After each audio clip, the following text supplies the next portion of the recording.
ओम श्री गुरु सत्ताई नमः। गुरुदेव माता जी को हृदय में साक्षी मानते हुए आज पुनः सपने झूठे भी और सच्चे भी पुस्तक का स्वाध्याय करते हैं। इस पुस्तक के लेखक पंडित श्री राम शर्मा आचार्य जी हैं और आज डे 25 में चलते हैं। इस पुस्तक में गुरुदेव ने स्वप्न के बारे में बताया है। स्वप्न कितने प्रकार के हो सकते हैं, कैसे हो सकते हैं, क्या क्या ऐसे फैक्टर हैं जो इन सपनों को प्रभावित कर सकते हैं, कौन से ऐसे फैक्टर हैं जिनसे हम स्वप्नों में देखे गए रोगों का भी पता लगा सकते हैं। ऐसी बहुत सारी चीज़ें इस पुस्तक में गुरुदेव ने बताई है जिसको हमने स्वाध्याय के माध्यम से जाना है, समझा है और आगे भी जानने का प्रयास कर रहे हैं। इससे पूर्व कि आज का हम स्वाध्याय शुरू करें, आज पुनः भावना करते हैं कि यह सारे विचार जो भी हमारे मस्तिष्क में आते हैं वह विश्व ब्रह्मांड से आते हैं। हम उस विश्व ब्रह्मांड में पूरे तरीके से एकाग्रचित होकर वहाँ बैठे हुए हैं जहाँ पे बहुत सारे तारे, बहुत सारे अलग अलग ब्रह्मांड और बहुत सारी ऋषि सत्ताएं हमें दिखाई दे रही हैं। हमारे गुरुदेव, देवी देवता सभी और उनके आशीर्वाद से आज हम इस स्वाध्याय को आगे की तरफ लेकर चलेंगे। उनके चरणों में कोटि कोटि नमन करते हुए इस स्वाध्याय को आगे बढ़ाते हैं।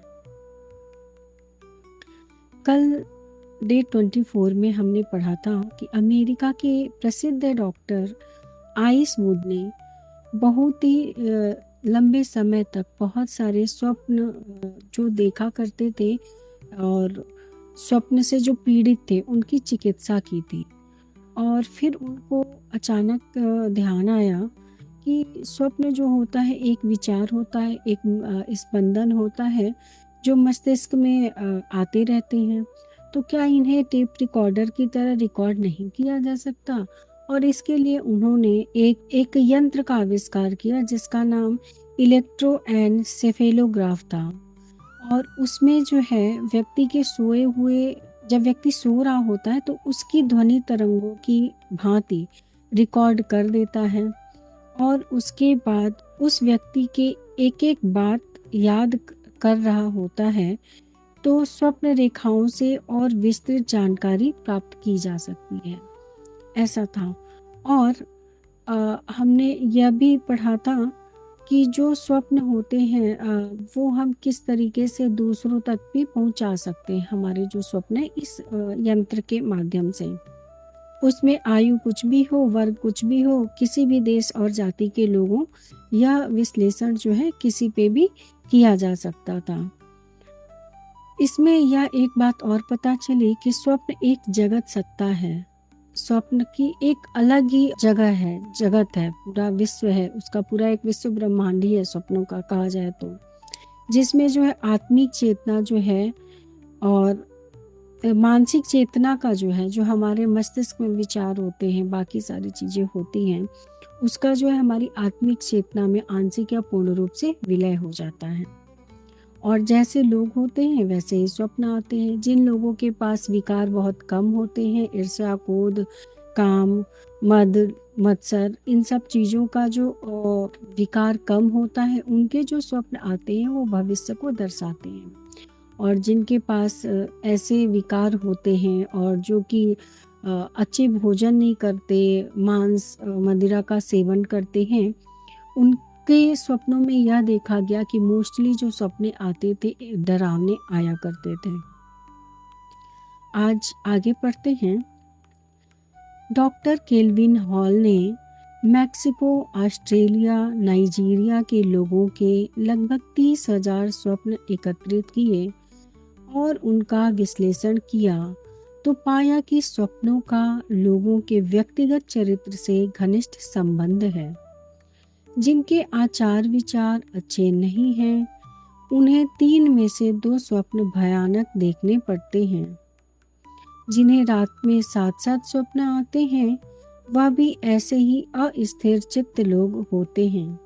यहाँ पे यही बताया गया कि जब डॉक्टर केल्विन ने मैक्सिको, ऑस्ट्रेलिया और नाइजीरिया के लगभग 30,000 लोगों पे परीक्षण किया तो उन्होंने यह पाया कि व्यक्ति का जो स्वप्न होता है वह उसके व्यक्तिगत चरित्र से भी बहुत कुछ डिपेंड करता है।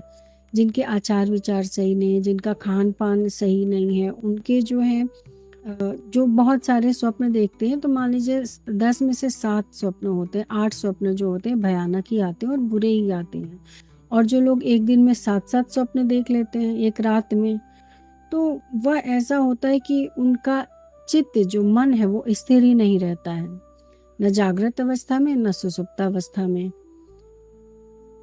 ईश्वर भक्त पुण्यात्माओं को यदि आहार में कोई गड़बड़ न हो तो रात में एक लंबा, गहरा और इतना स्पष्ट स्वप्न दिखाई देता है जिसे 20 वर्षों तक ज्यों का त्यों याद रखा जा सके।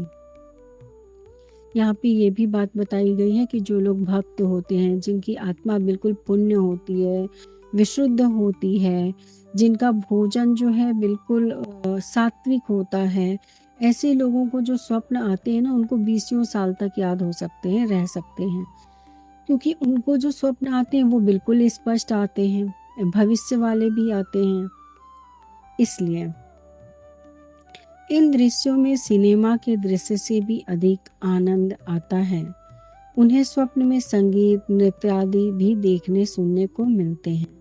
यानी कि ये जो स्पष्ट स्वप्न होते हैं उसमें मतलब जो मूवी हम देखते हैं उससे भी ज़्यादा क्लियर होता है और इंटरेस्टिंग होता है। उसमें भी गाने वाने सब कुछ चल रहे होते हैं और मतलब कि बहुत ही अच्छे होते हैं स्वप्न, ऐसा बताया है इसमें।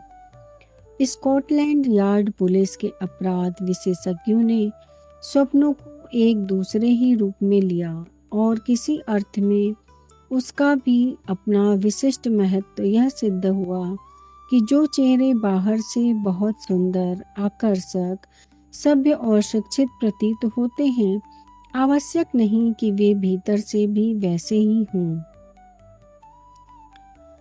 यहाँ पे ये बताया गया है कि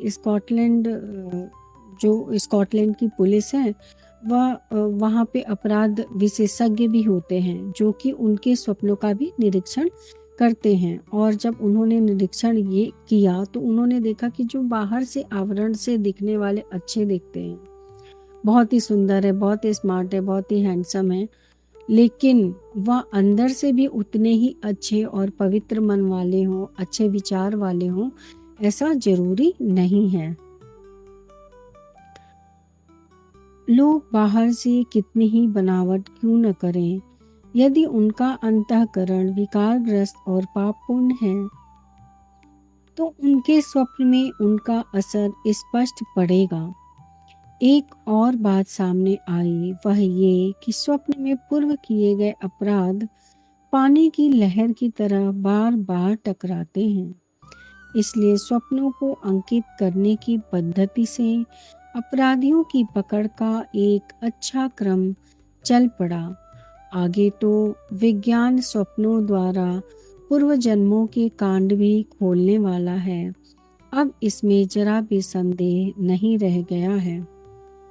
यहीं पे दूसरी ओर यह बात बताई गई है कि जिनके जो अंतःकरण है, जिनका मन अशुद्ध है, विशुद्ध नहीं है और जिनकी सोच में बहुत सारी नकारात्मकता भरी हुई थे, जिनके विचारों में विकार हैं, दोष हैं, तो उनको जो स्वप्न आते हैं वो बिल्कुल भी स्पष्ट नहीं होते हैं। और दूसरी बात ये बताई गई कि अपराध जो हम किए रहते हैं वह भी पानी की लहर की तरह बार बार टकराती है। यानी कि जो हमसे अपराध बन पड़ा है, जहाँ पे कि निरीक्षण हुआ था अपराधियों का, वहाँ की बात है कि और अगर अपराधी बन के वहाँ तक नहीं भी पहुँचे, हमें पता है कि हमसे कोई अपराध हुआ है, बेशक दूसरे जाने या न जाने, तो भी वह जो है हमारे स्वप्नों में अलग अलग तरीके से बार बार आते रहते हैं, जैसे कि लहरें नदी से टकराती रहती हैं।